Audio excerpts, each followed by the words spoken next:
दोस्तों, शिवरात्रि तो हर महीने में आती है, लेकिन महाशिवरात्रि साल भर में सिर्फ एक बार आती है। फाल्गुन मास की कृष्ण पक्ष की चतुर्दशी को महाशिवरात्रि का त्योहार मनाया जाता है। इस बार साल 2024 में यह पर्व 8 मार्च शुक्रवार को है। महाशिवरात्रि का महत्व इसलिए है क्योंकि यह शिव और शक्ति की मिलन की रात है। आध्यात्मिक रूप से इसे प्रकृति और पुरुष के मिलन की रात के रूप में बताया जाता है। शिव भक्त इस दिन व्रत रखकर अपने आराध्य का आशीर्वाद प्राप्त करते हैं। मंदिरों में जलाभिषेक का कार्यक्रम दिन भर चलता है। लेकिन क्या आपको पता है कि महाशिवरात्रि क्यों मनाई जाती है? इसके पीछे की घटना क्या है? शिव पुराण की कथाओं के अनुसार महाशिवरात्रि के दिन शिवजी पहली बार सृष्टि में प्रकट हुए थे। शिव का प्राकट्य ज्योतिर्लिंग यानी अग्नि के शिवलिंग के रूप में था। ऐसा शिवलिंग जिसका ना तो आदि था और न अंत। बताया जाता है कि शिवलिंग का पता लगाने के लिए ब्रह्मा जी हंस के रूप में शिवलिंग के सबसे ऊपरी भाग को देखने की कोशिश कर रहे थे, लेकिन वह सफल नहीं हो पाए। वह शिवलिंग के सबसे ऊपरी भाग तक पहुंच ही नहीं पाए। दूसरी ओर भगवान विष्णु भी वराह का रूप लेकर शिवलिंग के आधार ढूंढ रहे थे, लेकिन उन्हें भी आधार नहीं मिला। एक और कथा यह भी है कि महाशिवरात्रि के दिन ही शिवलिंग विभिन्न 64 जगहों पर प्रकट हुए थे। उनमें से हमें केवल 12 जगह का नाम पता है। इन्हें हम 12 ज्योतिर्लिंग के नाम से जानते हैं। महाशिवरात्रि के दिन उज्जैन के महाकालेश्वर मंदिर में लोग दीपस्तंभ लगाते हैं। दीपस्तंभ इसलिए लगाते हैं ताकि लोग शिवजी के अग्नि वाले अनंत लिंग का अनुभव कर सकें। ये जो मूर्ति है उसका नाम लिंगोभव यानी जो लिंग से प्रकट हुए थे। ऐसा लिंग जिसकी न तो आदि था और न ही अंत। महाशिवरात्रि को पूरी रात शिव भक्त अपने आराध्य का ध्यान करते हुए जागरण करते हैं। शिव भक्त इस दिन शिवजी का विवाह उत्सव मनाते हैं।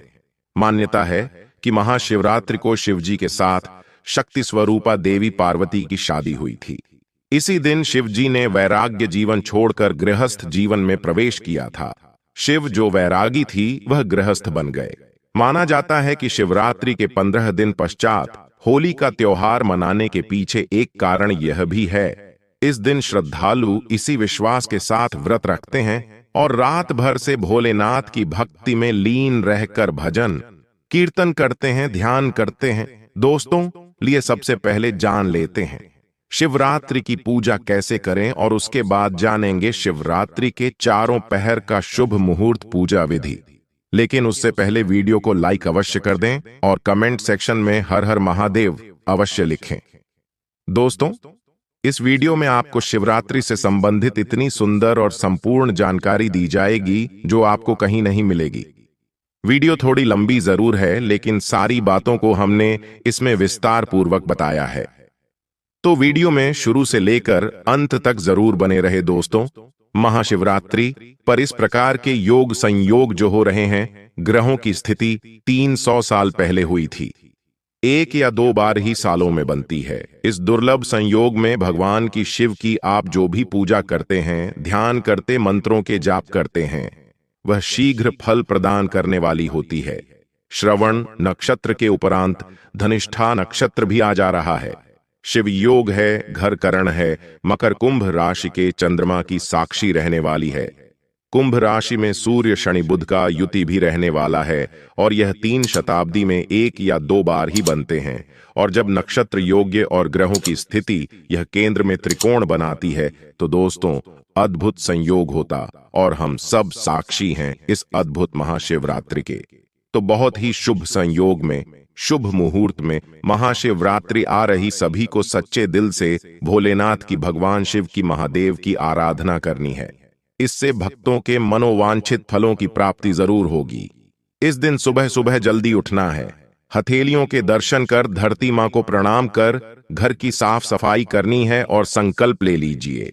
आप चाहे तो घर में या किसी भी मंदिर में जाकर शिवलिंग की पूजा कर सकते हैं। घर पर कौन सा शिवलिंग की पूजा करनी चाहिए, इसको लेकर बहुत सारा कंफ्यूजन रहता है। तो बता दूं आपको, जो आम गृहस्थी नर्मदेश्वर रखें तो ठीक है। जो घर में नियमित पूजा पाठ नहीं कर पाते, अगर घर में शांति चाहिए, धन की अभिलाषा हो बहुत सारा पैसा चाहिए, शांति पीसफुल लाइफ चाहिए, कलह क्लेश घर से दूर हो जाए, पैसा चाहिए, सुंदरता चाहिए, तो स्फटिक का शिवलिंग श्रेष्ठ माना गया है। लेकिन अगर इन सब के साथ साथ आपको पावर चाहिए, शक्ति चाहिए, चमक चाहिए, जीवन में नकारात्मक ऊर्जाएं नहीं चाहिए, घर के आसपास उससे बचाव चाहिए, तो पारद का शिवलिंग रखना चाहिए। पारद जिसे शिवजी का वीर्य माना गया है, वीर्य जिससे सभी चीजों की उत्पत्ति हुई है, चाहे आप हैं चाहे मैं, इससे पवित्र कुछ हो ही नहीं सकता। इसमें शिव तत्व होते हैं, इसलिए साक्षात शिव जी का प्रतीक माना गया है। और अगर आप इस पारद शिवलिंग को अपने घर में रखकर इसकी पूजा करते हैं, आपका घर सदा नवग्रहों के अनिष्ट प्रभाव से दूर रहता है। साक्षात शिव का वास आपके घर में होता है, आपके घर के लोगों में शिव तत्व का जागरण होता है और अकाल मृत्यु का भय समाप्त होता है।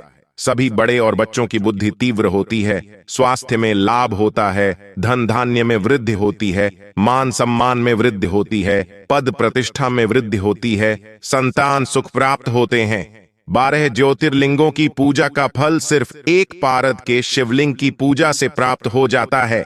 रावण भी पारद शिवलिंग की पूजा किया करता था और इससे घर में लक्ष्मी, कुबेर, सरस्वती और महादेव चारों का एक ही जगह बास हो जाता है। कहते हैं जिस घर में भी पारद शिवलिंग की पूजा की जाती है, उस घर की रक्षा स्वयं महाकाल और महाकाली करते हैं। लेकिन ध्यान रखना है, किसी का भी दिया हुआ पारद शिवलिंग की पूजा आपको नहीं करना चाहिए, या यहीं कहीं से उठाकर के शिवलिंग, कहीं से भी पारद की शिवलिंग लेकर के पूजा नहीं करनी चाहिए, क्योंकि पारद लिक्विड द्रव्य होता और इसमें विशेष औषधियों डाल करके ही जब शिवलिंग का निर्माण किया जाता है, तब जा करके अभिमंत्रित मंत्रों द्वारा इसको सिद्ध करके 1.25 लाख महामृत्युंजय मंत्रों से और भी शिव जी के मंत्रों से इसको अभिमंत्रित करके अग्निकारी शुद्धि आदि करके जब इसको तैयार किया जाता है, तभी अपना फल आपके घर पर आकर के देती है। तो अगर आप पारद शिवलिंग घर पर लाना चाहते हैं या कोई भी शिवलिंग घर पर रखना चाहते हैं, कोशिश करें कि अभिमंत्रित किया हुआ शिवलिंग रखें अपने आप में। हालांकि यह सर्वसिद्ध माने गए हैं, कुछ लोग कहते हैं कि यह अपने आप में सर्वश्रेष्ठ होते हैं, लेकिन जो सर्वसिद्ध है या स्वयंभू है या स्वयं सिद्ध है, उन चीजों में दूसरों की नकारात्मक ऊर्जा बहुत जल्दी पकड़ती है, तो इसलिए इनको डिटॉक्सिफाई करना चाहिए। इसके बाद एनर्जिस करके अपने घर पर रखना चाहिए। दोस्तों, इसलिए प्रॉपर कोई ज्योतिष संस्थान जहां शुद्धियां की जाती है, सिद्धियां की जाती है, वहीं से आपको इनको प्राप्त करना चाहिए। तो जो भी शिवलिंग हो, अगर आप किसी मंदिर में जा रहे हैं तो बहुत अच्छी बात, और अगर आपके घर पर कोई भी प्रकार के शिवलिंग हो तो पहले भोलेनाथ को पंचामृत से स्नान करवाइए। एक लोटे में आप केसर घोल लीजिए, कम से कम 4 से 5 थोड़ी सी केसर की पत्तियां हो, 4 से 5 पत्तियां केसर की पत्तियां घोल करके उसको कलर उसका चेंज हो जाए, ऐसे मसल लीजिए दोस्तों। और तांबे के लोटे जल से आपको भोलेनाथ का अभिषेक करना चाहिए। घर में छोटी शिवलिंग है तो बड़ा परात रख लीजिए, उसमें आप जल से अभिषेक कीजिए, पंचामृत से स्नान कराइए। पंचामृत यानी दूध, दही, घी, चीनी, शहद को मिलाकर के भोलेनाथ पर अभिषेक करना चाहिए। देखिए, शहद से अभिषेक क्यों करते हैं? इससे आपकी जीवन में आ रही समस्याएं दूर होती हैं। पर्सनल जो रिलेशनशिप है, प्यार है, इन सब में आपको वृद्धि मिलती है। दोस्तों, दही से अभिषेक इसलिए करते ताकि आर्थिक क्षेत्र में जो आपके फाइनेंशियल फील्ड में प्रॉब्लम आ रही है, उसमें आपको परेशानियां कम हो जाती है। दोस्तों, गन्ने के रस से भी अभिषेक करना चाहिए, इससे माता लक्ष्मी पसंद होती है। और भोलेनाथ का जब भी आप अभिषेक कर रहे होते हैं तो विशेष रूप से बोलिए ओम पार्वती पते नमः, ओम पार्वती पते नमः। इससे पार्वती माता भी प्रसन्न हो जाती है, आपके जीवन में अकाल संकट नहीं आता। शुद्ध जल से अभिषेक करें, चंदन अर्पित करें, अक्षत चढ़ाएं, मतलब बिना टूटे हुए चावल आपको चढ़ाने चाहिए, और हो सके तो बेलपत्र जरूर ही चढ़ाना चाहिए, जो कि आपको 1 सम 3 सा 5 7 विषम संख्या में चढ़ाने हैं। 108 बेलपत्र पर राम राम लिख करके, ओम नमः शिवाय सिर्फ ओम लिख करके या ओम नमः शिवाय लिख करके चढ़ाने से अपने आप में चमत्कारी होता है। भोले बाबा का श्रृंगार करें, जब बेल पत्र चढ़ा रहे हो तो ध्यान रखें, बेल पत्र का जो चिकना भाग है वह आपको शिवलिंग पर अर्पित करना चाहिए और बेल पत्र कटे फटे ना हो, इस बात का ध्यान रखिए। और अगर नहीं मिलते आपको बेल पत्र, क्योंकि यदि आप फॉरेन कंट्रीज में रहते हैं या ऐसी जगह रहते हैं जहां बेलपत्र का साधन नहीं है, तो चांदी का बिल पत्र बनवा करके अभिमंत्रित करके रखिए। उसे शिव जी के भोलेनाथ के मंत्रों से 1.25 लाख मंत्रों से उसको अभिमंत्रित करा लीजिए और 3 बेलपत्र कम से कम आपको अर्पित करने चाहिए। 3 ना हो तो 1 अर्पित करें, 2 की संख्या में बेलपत्र अर्पित ना करें। जो भी भक्त भगवान भोलेनाथ की पूजा करते हैं और बेलपत्र अर्पित करते हैं, उनके जीवन की सभी कठिनाइयां भोलेनाथ स्वयं अपने ऊपर ले लेते हैं। महाशिवरात्रि की रात भगवान शिव पर जो भक्त बेल अर्पित करता है, उसकी धन संबंधी समस्याएं दूर हो जाती हैं। और कहते हैं बेलपत्र के वृक्ष के नीचे ही भगवान भोलेनाथ बैठकर तपस्या किया करते थे और माता पार्वती उससे उनके गिरे हुए बेलपत्रों से अभिषेक किया करती थी। तो जो भी पति पत्नी महाशिवरात्रि की रात भोलेनाथ पर बेलपत्र अर्पित करते हैं, उनके वैवाहिक जीवन सुखमय बनता है, संतान सुख की प्राप्ति होती है। इसके अलावा भी भांग धतूरा शिव जी को बहुत पसंद है, तो यह चढ़ाइए। जायफल चढ़ाए। लक्ष्मी प्राप्ति करना चाहते हैं तो कमल घट्टे चढ़ाइए, मिठाई चढ़ाइए, मीठा पान, इत्र अवश्य चढ़ाइए। अगर आपके पास चंदन का इत्र है वो चढ़ाइए, जनेऊ अर्पित करें। इस प्रकार से आपको महाशिवरात्रि की रात और जो भी प्रहर में आप पूजा कर रहे हैं या किसी भी दिन में भी पूजन करें, तो भोलेनाथ को इस प्रकार से पूजन कीजिए और माता पार्वती सहित शिव परिवार सहित आपको भोलेनाथ का पूजन करना चाहिए। इस दिन व्रती को शिवरात्रि की कथा भी जरूर सुननी चाहिए और ध्यान करना चाहिए। मंत्रों का जप करें, विशेष रूप से रुद्राक्ष से। रुद्राक्ष की माला से भोलेनाथ के मंत्रों का जप करना चाहिए। जो भी रुद्राक्ष हो, सुंदर रुद्राक्ष हो, ध्यान रखना चाहिए भद्राक्ष से जप ना करें। जो भारतीय रुद्राक्ष होता है, इसे भद्राक्ष कहा गया है। इसको आपको कभी भी इनके द्वारा जप नहीं करना चाहिए। दोस्तों, शुद्ध रुद्राक्ष नेपाल से आते हैं। इस रुद्राक्ष की माला को हमेशा आपको अभिमंत्रित करके 1.25 लाख मंत्रों से जप करके आपको अपने पास रखना चाहिए और इसके द्वारा आप जप करेंगे तो आप देखेंगे कई गुना फलों की आपको प्राप्ति होती है। और अगर आपके पास रुद्राक्ष की माला अभिमंत्रित नहीं है तो आपको चने की दाल 108 गिन करके रख लीजिए। उससे आपको मंत्रों के जप करने चाहिए। ओम नमः शिवाय का जाप कीजिए। ओम तत्पुरुषाय विद्महे महादेवाय धीमहि तन्नो रुद्र प्रचोदयात्। ओम त्र्यंबकम यजामहे सुगंधिम पुष्टिवर्धनम उर्वारुकमिव वंदना मृत्युर्मुक्षीय मामृतात्। कोई भी मंत्र ले लीजिए, उससे आप जप कीजिए। मंदाकिनी सलिल चंदन महेश्वरा मंदार पुष्प बहुमकाराय नमः शिवाय पंचाक्षर स्तोत्र है, इसका जाप कीजिए। फल फूल चढ़ाए दोस्तों, भोलेनाथ गजब तरीके से प्रसन्न हो जाते हैं। और थोड़ा सा दान भी अवश्य करें। गरीबों को, जरूरतमंदों को कंबल हो, भोजन हो, मिठाई हो, कम से कम यह दीजिए और भजन कीर्तन करते हुए रात्रि का दिन व्यतीत कीजिए। दोस्तों, भोलेनाथ भोले भंडारी है और देवताओं में सबसे दयालु है, लेकिन वह शिव जी बगैर गलती किसी से हो जाए तो उनसे बड़ा क्रोधी भी कोई नहीं होता है। दोस्तों, इतने भोले हैं कि जो भी भक्त उनको सच्चे मन से पुकारता है उसकी मनोकामनाएं जरूर पूर्ण करते हैं। तो वैसे तो भगवान कभी किसी को सजा नहीं देते, फिर भी ध्यान रखना चाहिए। दोस्तों, मांस मदिरा आदि का सेवन करके इस दिन पूजा पाठ न करें। किसी के लिए मन में गलत भावना, यदि मंदिर जा रहे हैं तो लड़कियों के प्रति गलत दृष्टि, स्त्रियों के प्रति गलत भावना, मन में किसी के प्रति ईर्ष्या भावना करके गंदी भावना से पूजा न करें।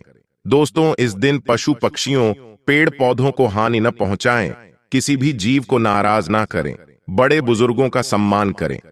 घर में कलह क्लेश करने से बचे, बच्चों को मारे पीटे नहीं। पति पत्नी आपस में किसी प्रकार की कहासुनी ना करें और ध्यान रखें। जो भी दूध अर्पित करेंगे तो पैकेट का दूध डायरेक्ट ले जाकर के मंदिर में अर्पित नहीं करना है।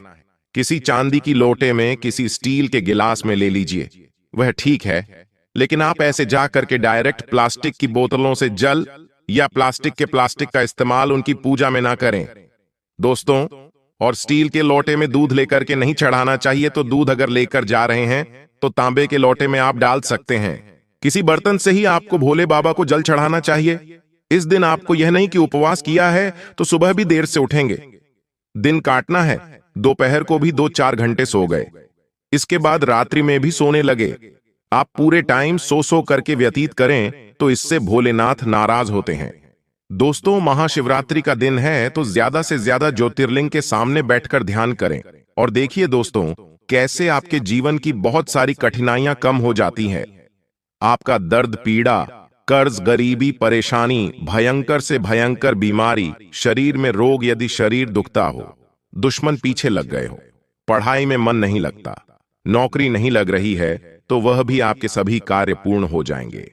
लेकिन याद रहे, भगवान शिव को प्रसन्न आपको सच्चे हृदय से ही करना है।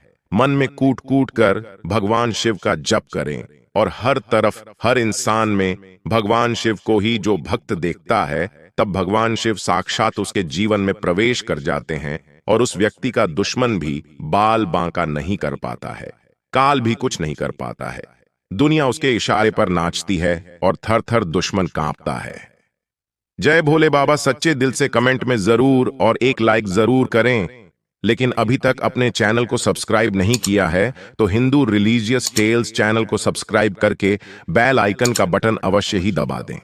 दोस्तों, इस साल महाशिवरात्रि का यह पावन पर्व 8 मार्च को मनाया जा रहा है। चतुर्दशी तिथि 8 मार्च को रात को 9:57 पर शुरू होगी और 9 मार्च को शाम को 6:17 तक रहने वाली है। 8 मार्च को ही महाशिवरात्रि मनाई जाएगी क्योंकि रात का आह्वान रखते हैं और महाशिवरात्रि पूजा का मुहूर्त जो निश्चित काल का मुहूर्त माना जाता है। विशेष रूप से तो वह रात्रि को 12:07 से 12:56 तक है। इस दिन बहुत सारे शुभ संयोग भी हो रहे हैं और खासकर त्रिकोण संयोग बन रहा है। 4 महाशुभ संयोग बन रहे हैं जो कि 300 सालों के बाद बन रहे हैं। इस कारण इस दिन का महत्व और भी ज्यादा बढ़ गया है।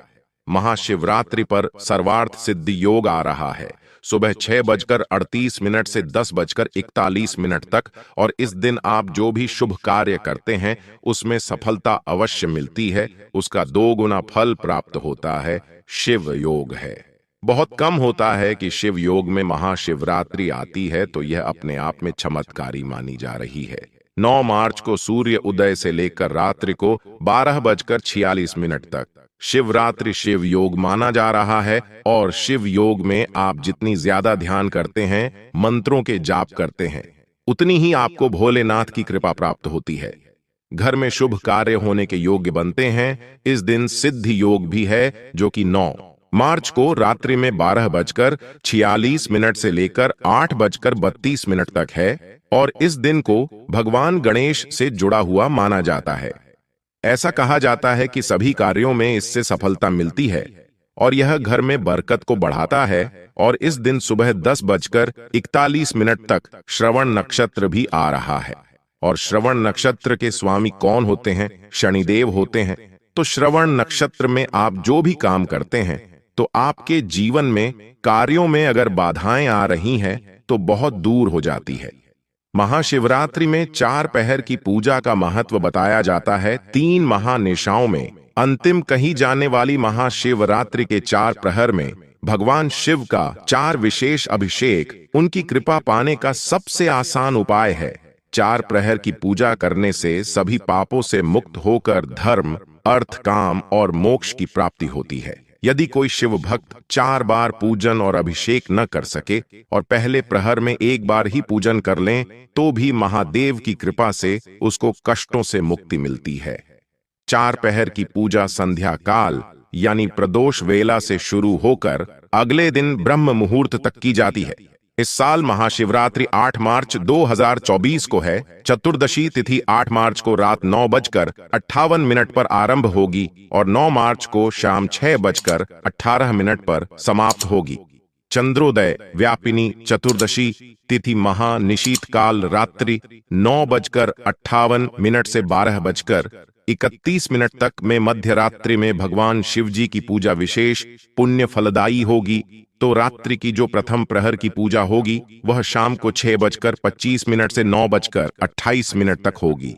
दूसरे प्रहर की जो पूजा होगी 9:28 से 12:41, 9 मार्च प्रातः 12:31 और तीसरे प्रहर की पूजा होगी 12:31 से 3:34 तक और चतुर्प्रहर की पूजा होगी 3:34 से सुबह 6:37 तक।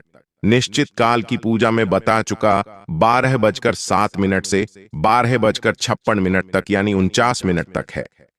दोस्तों, ये समय पूजा करने का सर्वश्रेष्ठ रहता है। 4 प्रहर में 4 बार पूजा में पूर्वाभिमुख या उत्तराभिमुख बैठकर शिवजी का दूध और जल से अभिषेक करें।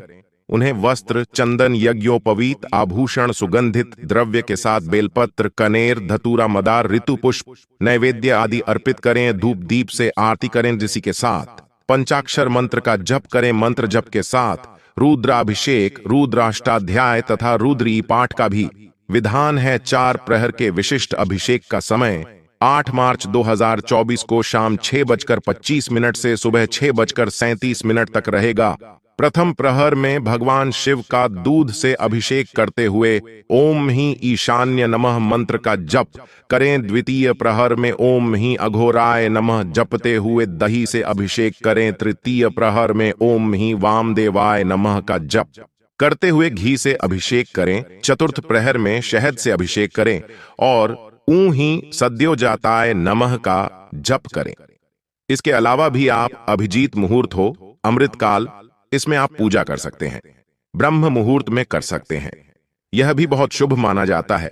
और 9 मार्च को शिवरात्रि का पारण करना सुबह 6:47 से 30 से 3:29 दोपहर तक। दोस्तों, महाशिवरात्रि की हार्दिक विशेष शुभकामनाएं। आपका दिन हमेशा शुभ रहे, मंगलमय रहे।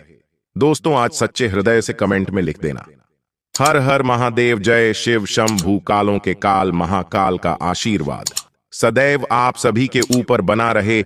हिंदू रिलीजियस टेल्स चैनल को सब्सक्राइब करके बेल आइकन अवश्य ही दबाएं। वीडियो को लाइक जरूर करें। दोस्तों, रिश्तेदारों को शेयर करें। मिलते हैं अपने अगले वीडियो में, तब तक के लिए नमस्कार, अपना ख्याल रखना। दोस्तों, जय श्री राम, हर हर महादेव।